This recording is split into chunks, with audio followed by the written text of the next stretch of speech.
အခုနဲ့ပေါက်ကြမယ်လို့ထင်ပါတယ်ဒီညနေမှလည်းအကောင်းဆုံးဖြစ်သွားအောင်လို့ကျွန်တော်ကြိုးစားပြီးတော့ကဏ္ဍလေး၄ခွက်ကိုထုတ်ပေးထားတယ်ဒါကြောင့်မို့လို့ဗီဒီယိုလေးကိုအဆုံးထိကြည့်ပြီးတော့မျှော်လင့်ပါတယ်ကျွန်တော်ရဲ့ဗီဒီယိုလေးတွေကရှေ့မဟုတ်ဘူးเนาะကျွန်တော်3မိနစ်4မိနစ်စာလေးပဲလုပ်တာဖြစ်ပါတယ်ဒါကြောင့်မလုံးဝကြော်မကြည့်ပါနဲ့ကျွန်တော်ရဲ့ channel လေးကို like and subscribe မနှိပ်ရသေးဘူးဆိုရင်မိတ်ဆွေများကနှိပ်ထားပေးပါနှိပ်ချင်းအပြင်ကျွန်တော်ပဲချိန်ပဲတင်းနေချိန်မှာမိတ်ဆွေတွေပေါ်မှာ notification လေးတက်နေရင်အလင်းအမြန်ကြည့်လို့ရတယ်ပေါ့နော်။ဒါဆိုရင်တော့စလိုက်အောင်ဗီဒီယိုလေးက3မိနစ်စာလောက်ပဲရှိပါတယ်။အချိန်မဟုတ်ဘူးပေါ့နော်။ဒါကြောင့်မလို့အဆုံးလုံးဝကြော်မကြည့်ပဲအဆုံးထိကြည့်ပေးပါ။ကျွန်တော်တို့ဒီပထမဆုံးဒီနှလုံးဒီနှလုံးပေါင်းခြင်းပေါ့နော်ဒီနှလုံးပေါင်းခြင်းတွေလေးနှစ်ခတ်သေးနဲ့လေးနဲ့ဆိုတာဒီလေးခုလို့ပေးတယ်ဒီနှလုံးပေါင်းခြင်းတွေခုနှစ်ခတ်3ည3ညဆိုတာ3ည3လို့ပေးတယ်ဒီနှလုံးပေါင်းခြင်းတွေ9နှစ်ခတ်သေး3 3ဆိုတာဒီ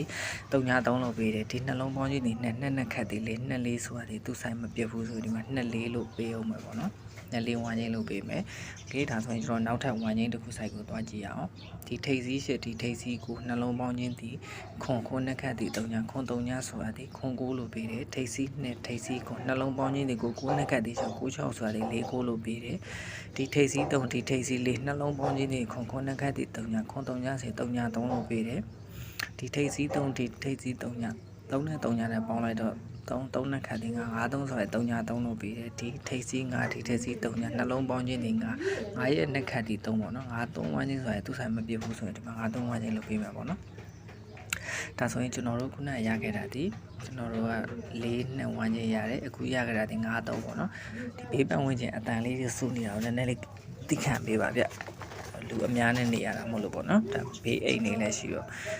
အားလုံးလည်းကြားမယ်လို့ထင်ပါတယ်ကျွန်တော်တို့ကအခုရလိုက်တာဒီကောင်ပေါ့နော်ဒီကောင်လေးကိုစီလိုက်တော့ကျွန်တော်တို့ကကဏ္ဍ၄ခွက်ထွက်လာမယ်โอเค၄ခွက်ကတော့ဒါကျွန်တော်ဒီ20 site နဲ့၄ခွက်ထုတ်တယ်နောက်ထပ်မိတ်ဆွေတို့ရန်ကျင်တစ်ပါးဆိုလို့ရှိရင်ကျွန်တော်ဒီရှစ်တက်ပေါ့နော်ရှစ်တက်ဆိုအကောင်လေးနဲ့ဒီလေးလုံးနဲ့မိတ်ဆွေကြိုက်တဲ့အလုံးနဲ့ကပ်ပြီးတော့ရန်လိုက်ပါဥပမာကျွန်တော်ကတော့ဒီထဲမှာကြိုက်တယ်ဆိုရင်ဒီ4 8ဆိုတာတစ်ခွက်ရှိမယ်5တက်ဆိုတာတစ်ခွက်ပေါ့နော်ဒါကတော့ကျွန်တော်ကြိုက်တာဖြစ်ပါတယ်5တက်နဲ့4ချက်ပေါ့နော်โอเคကျွန်တော်ကြိုက်တာကတော့ဒီ4ချက်နဲ့5တက်အရန်လေးကြိုက်တယ်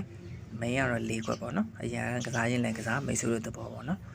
โอเคအားလုံးကြည့်နေတဲ့လူတယောက်ချင်းစီတိုင်း like and subscribe လေးနှိပ်ပြီးအားပေးကြကြအောင်တောင်းဆိုပါတယ်ရတဲ့အလုံးလေးကိုလည်း comment မှာရေးပေးပေါ့နော်ကျွန်တော် reply ပြန်ပေးပါမယ်အားလုံးအစီအမံရှောင်းပေးကြပါစေ see you bye bye next video ဗျ